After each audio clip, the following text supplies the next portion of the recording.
Welcome to the Deep Dive. Today we're diving into the fascinating world of Buddhist mindfulness. Yeah, and specifically how it looks at the nature of our thoughts. Exactly. We've been exploring these excerpts from a text, The Buddhist Path, Mindfulness, Thoughts, and Liberation. Right. And our mission really is simple.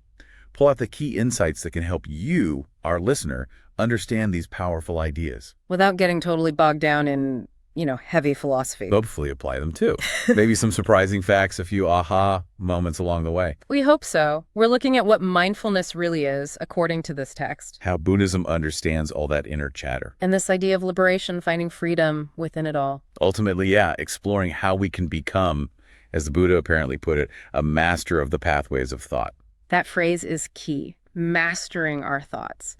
And the text really starts by laying out why that's so important. It introduces the three characteristics of existence. These aren't just abstract points. They really shape the whole Buddhist view of reality. Right, okay, so let's unpack that. The text talks about anicca, dukkha, and anatta. Impermanence, suffering, impersonality. Big words. What do they actually mean for someone listening? Okay, think of it like this. Anicca impermanence just means everything is constantly changing. Like everything. Nothing stays the same. Nothing at all. Nope. Stars, feelings, thoughts, this moment, it's all flowing. Then there's dukkha, often called suffering, but it's maybe more like dissatisfaction, unease. That feeling arises because things don't last. It's that friction, Understanding things change and aren't always satisfying. That's the nudge towards something like mindfulness. And the last one, anatta. Impersonality. This one's a big one. It challenges our core idea of a permanent, unchanging self, like this solid me. It suggests that me is actually just a collection of constantly shifting parts, thoughts, feelings, sensations, not a fixed thing. Okay, so if everything's shifting and there's this background hum of dissatisfaction and maybe even me isn't as solid as I think, it makes sense we'd need a way to deal with that. Exactly. And that's where mindfulness comes in, as presented here.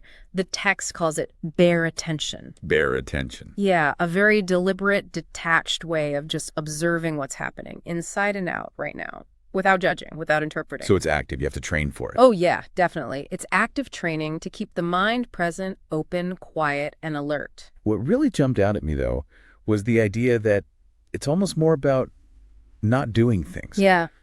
Not thinking, not judging, not associating. That's a fantastic point. Not planning, not imagining, not wishing.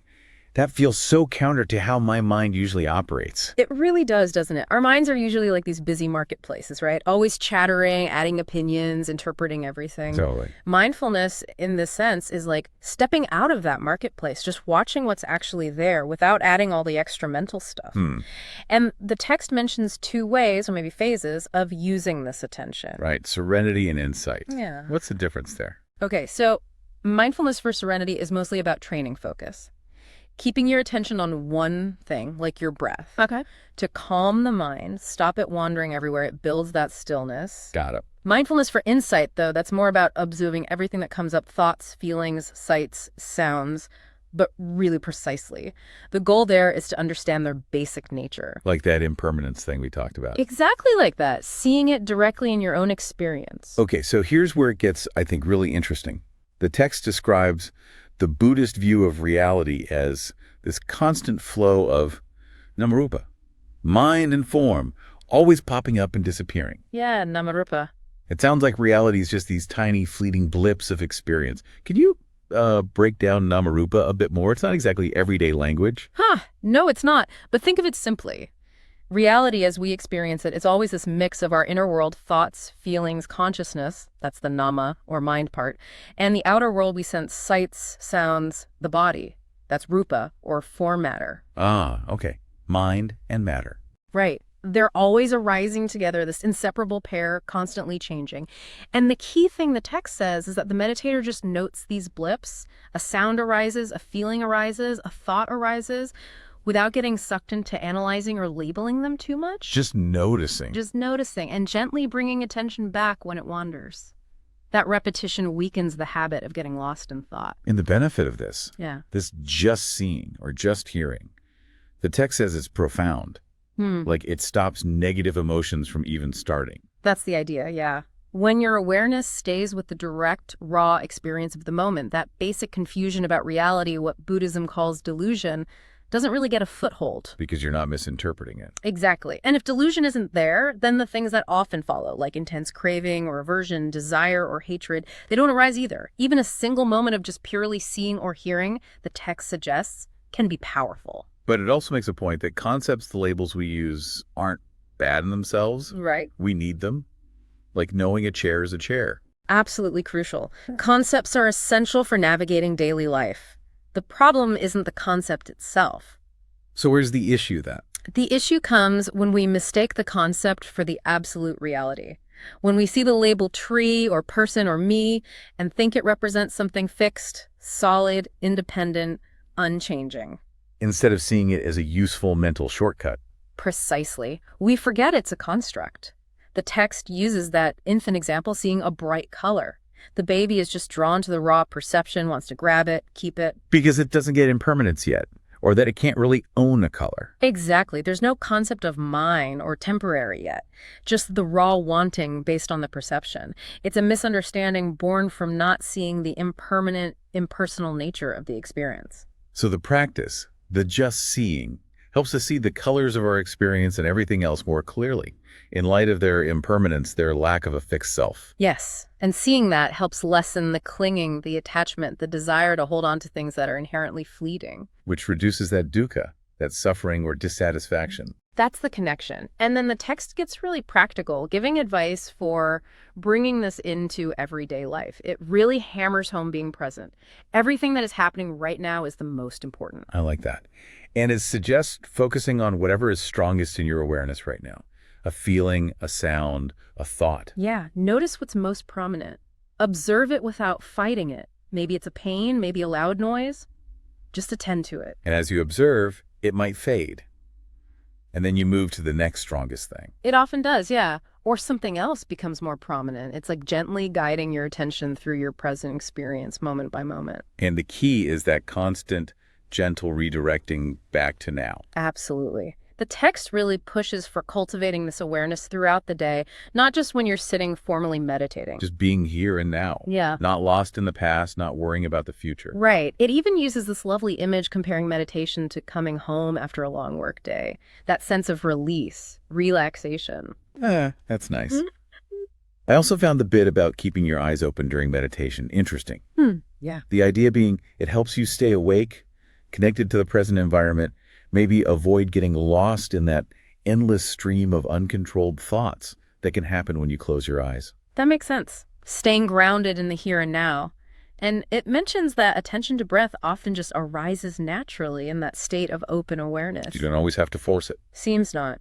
And those simple examples, the Buddha telling the woman drawing water to just be with drawing water, or the instruction, if you walk, then walk, if you eat, then eat. Yeah. It just shows how mindfulness can be part of any activity, full awareness on whatever you're doing. Then there's this really neat, almost poetic definition of meditation. The stretching of the gaps between thoughts. I love that one too. It captures it so well, doesn't it? It really does, creating that mental space. That bit of breathing room in the mind, yeah. Moving away from the constant inner commentary.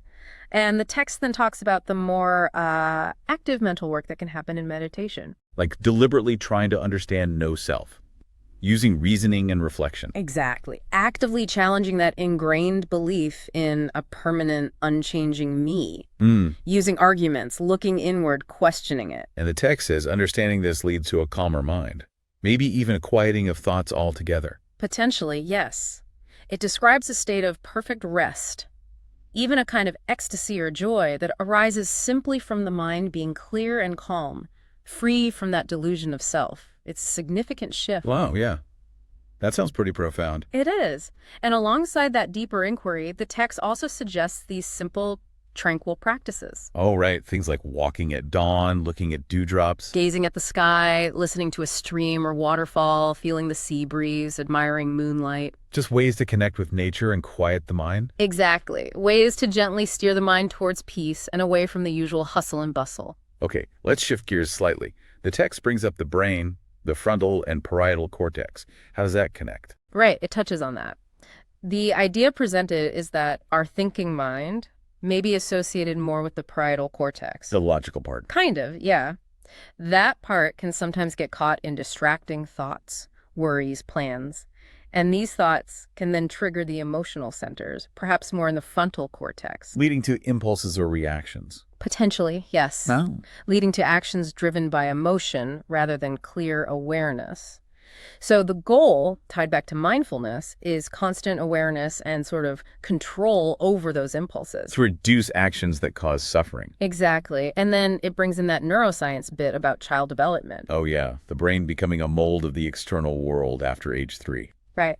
It's presented as another perspective on why this idea of a fixed inherent self might be more of an illusion, something built up through experience and neural connections, rather than something we're born with, fully formed. It's interesting how these ancient ideas find echoes in modern science. It really is, which leads into comparing meditative visions and psychedelic experiences. The text is clear that visions in meditation aren't the goal.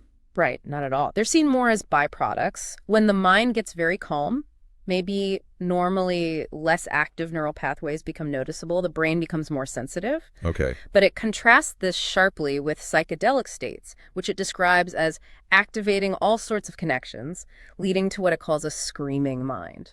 So very different states, one from calm, one from widespread activation. Fundamentally different, according to this perspective. And then shifting again, there's that really direct wisdom about anger. Ah, yes. To repay anger with anger is worse. Then to become angry first. Do not return anger for anger, and you will win a difficult battle. Pretty straightforward advice. Don't fuel the fire. Very practical. Ties right back into not being ruled by immediate reactions. And then it introduces the free energy principle. From neuroscience, the brain as a prediction machine. Yeah, FEM. The basic idea is the brain is constantly predicting its environment, its sensory input. It builds a model of the world. And it updates the model based on what actually happens. Right. It tries to minimize the prediction error between what it expects and what it gets. Okay, interesting. Yeah. How does that relate to consciousness? Well, one intriguing idea linked to FEM is that consciousness might surge precisely when predictions fail, when there's a big error signal. Like when something unexpected happens. Exactly. Think about driving a familiar route. You're almost on autopilot. But if there's sudden construction, a detour, bam, you're hyper-aware, focused. Consciousness kicks in to handle the unexpected. That's a cool idea. And the text wonders if thoughts are also kind of automatic, like predictions. Then maybe the moment of consciousness is when that automatic flow stops, or when we focus on a thought, the moment of awareness itself. It's a really fascinating angle. It is, and it loops back beautifully to the central theme, thoughts as a source of suffering. Because of how we interpret things, the labels we add. Yeah. Our thinking, judging, labeling, spinning stories turns neutral experiences into sources of fear, disgust, craving, attachment. This thought leads to that feeling, which leads to that action. So controlling, or at least managing, our thoughts becomes key for liberation. That's the argument, which is why practices like breath meditation are detailed. Right, it talks about levels of progress there. Yeah. From just staying focused. To maybe drifting, but always coming back. The key sign of progress being the absence of that constant discursive thinking, that inner chatter. Makes sense. And it also mentions meditating on body parts. Yes, observing each part, again, with minimal commentary, without aversion or craving, maybe even repeating the name of the part. To see it more objectively. Less me. Maybe reveal its unattractive aspects, as the text puts it. Potentially, yeah. It's another way to deconstruct our identification with the body, seeing it as composed of parts rather than a unified, attractive whole we cling to. And this idea of the stream of thoughts being mostly unconscious. Yeah, that's in there too. Like it's always running, but we only catch glimpses consciously, and sleep is like a 100% unconscious stream. Makes you wonder what's going on down there. It really does. And then there's the perception of renunciation. This sounds quite active. It does. Like actively noticing and rejecting unwholesome thoughts. Yeah. Like desire, malice, harmful intentions. Exactly. As soon as they arise, you see them and actively turn away from them. It requires constant vigilance, constant observation of the mind. Because, as it says, thoughts precede actions. Crucial point. Mindfulness catches the harmful thought before it becomes a harmful word or deed. Vital. Then there are these perceptions of equanimity and cessation.